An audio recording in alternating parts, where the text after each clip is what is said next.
In just 1 week now, the first major test in the 2024 presidential election. Republican candidates Nikki Haley, Ron DeSantis, and Vivek Ramaswamy are crisscrossing Iowa ahead of the caucuses on January 15th. Donald Trump is also holding events in the state, but he has to split his time between Iowa and the courtrooms in Washington, D.C. and New York. Tomorrow, in fact, Trump will be in a D.C. courtroom for opening arguments in his immunity claim. On Wednesday, the former president will be back in Iowa, that is, for a town hall event. And on Thursday, he'll be back in a New York City courtroom where the closing arguments in the civil fraud case against him, his sons, and the Trump organization all will begin. Congressional leaders say they've worked out a budget agreement to keep the government funded through the end of the fiscal year now. The deal between House Speaker Mike Johnson here and Senate Majority Leader Chuck Schumer is a tentative one. Congress still needs to approve the deal, with January 19th and February 2nd deadlines all still looming. But some conservatives are demanding more from the White House on immigration and on border security. Homeland Security Secretary Alejandro Mayorkas is visiting Eagle Pass, Texas today. People who live there say the recent surge of migrants have hurt the city's economy and drained their resources. They hope the secretary will bring change and relief soon. Eagle Pass Mayor Rolando Salinas says he's been pleading with the federal government now for help. Back in Washington, House Republicans are taking steps to impeach Mayorkas. They're accusing him of failing to enforce the nation's existing immigration laws, and they argue it's a violation of his oath of office to uphold the Constitution.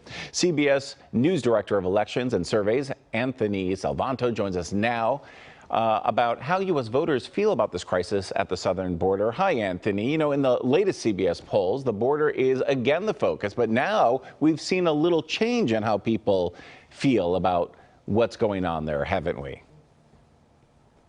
Indeed, we have, Ross. Take a look at this. From the spring, you get a higher number of Americans who now call what's going on at the border a crisis. And overall, you get a majority who call it either a crisis or a really serious problem. Now, then the question is, what do you do about it? Well, one thing we've seen is another increase in the number who say that they think the Biden administration should be tougher. That's gone from 55 here up to 63.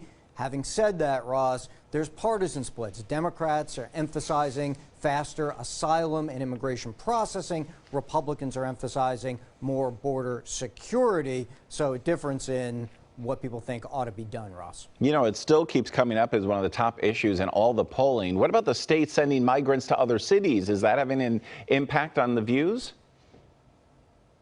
Yeah, two things. One is people report that they are noticing an increase in those cities, people around those cities.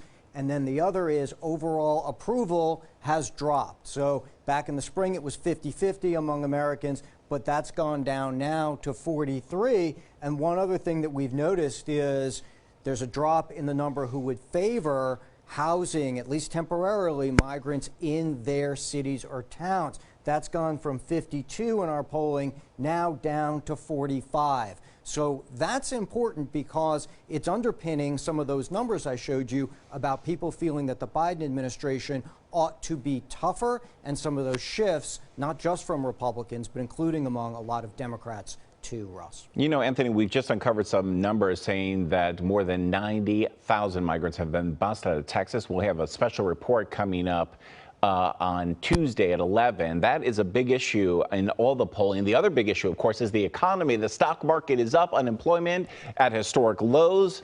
But what are people saying about how they're perceiving all of this?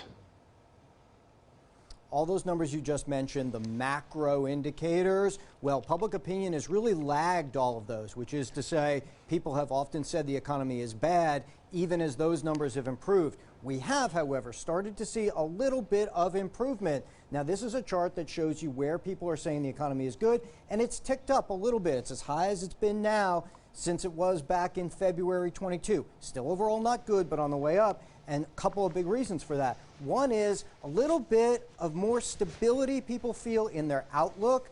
A little more say that they think the economy will at least hold steady, if not improve. And it's all about the pocketbook in the end, Ross. Look at the number of people who now say they think gas prices are going down, right? Now, they're still high for a lot of folks, but the number who say that they've been going down is up from the summer, and that has an effect because how people feel about their pocketbooks affects how they feel about the economy, Russ. Well, what a sea change, Anthony. Perception is now starting to actually match the reality. I'm sure the Biden administration is very, very happy about all that. Thank you so much. CBS News Director of Elections and Surveys, Anthony Salvanto.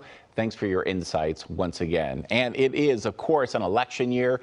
Stick with KCAL News for the latest polls and information from the primaries all the way up to the general election coming up on November 5th this year. And you can always get the very latest on kcalnews.com.